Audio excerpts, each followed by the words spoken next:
नमस्कार, आप देख रहे हैं महानगर समाचार। मैं हूं आपके साथ श्वेता। तो चलिए रुक करते हैं आज की बड़ी और प्रमुख खबर पर।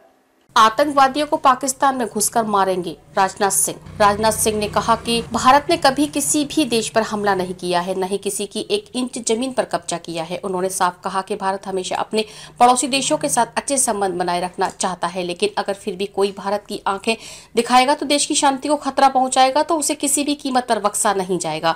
आतंकवाद के खात्मे को लेकर भारत हमेशा से ही अग्रसर रहा है।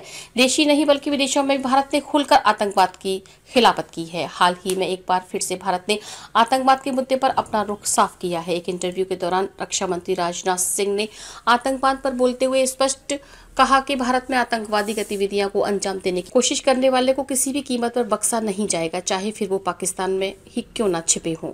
रक्षा मंत्री ने कहा कि देश में आतंक फैलाने के बाद सीमा पार भागने वाले शख्स को मारने के लिए भारत पाकिस्तान के अंदर भी घुस जाएगा। दरअसल ब्रिटिश अखबार द गार्जियन ने एक रिपोर्ट छापी है जिसमें दावा किया गया है कि भारत ने विदेशी धरती पर रहने वाले आतंकवादियों को खत्म करने की एक बड़ी योजना के तहत साल 2020 से पाकिस्तान में 20 आतंकियों को मार गिराया है। देश को नुकसान पहुंचाने वालों को देंगे मुंहतोड़ जवाब। अब इस रिपोर्ट के बारे में रक्षा मंत्री से सवाल किया गया तो उन्होंने कहा कि अगर पड़ोसी देश की तारीफ से किसी भी आतंकी के भारत को नुकसान पहुंचाने की कोशिश की है तो भारत उसका मुंहतोड़ जवाब देगा। मंत्री ने कहा कि अगर आतंकी छिपने के लिए पाकिस्तान जाएगा तो पाकिस्तान में घुसकर उसे मारेंगे। भारत ने कभी भी किसी भी देश पर हमला नहीं किया, न ही किसी की 1 इंच जमीन पर कब्जा किया है। रक्षा मंत्री राजनाथ सिंह ने साफ कहा है कि भारत हमेशा अपने पड़ोसी देशों के साथ अच्छे संबंध बनाए रखना चाहता है, लेकिन अगर फिर भी कोई भारत को आंखें दिखाएगा तो देश की शांति को खतरा पहुंचाएगा तो उसे किसी भी कीमत पर बख्शा नहीं जाएगा। 370 के निरस्त होने के बाद कश्मीर में स्थिति सामान्य। इसके साथ ही इंटरव्यू में राजनाथ सिंह ने पाकिस्तान के कब्जे वाले कश्मीर पर भी बात कही।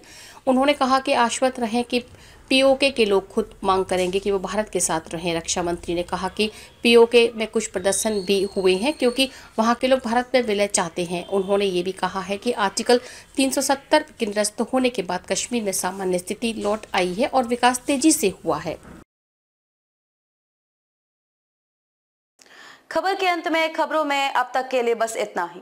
फिर होगी आपसे मुलाकात ऐसी ही बड़ी किसी खास खबर के साथ। तब तक के लिए नमस्कार और देखते रहिए महानगर समाचार।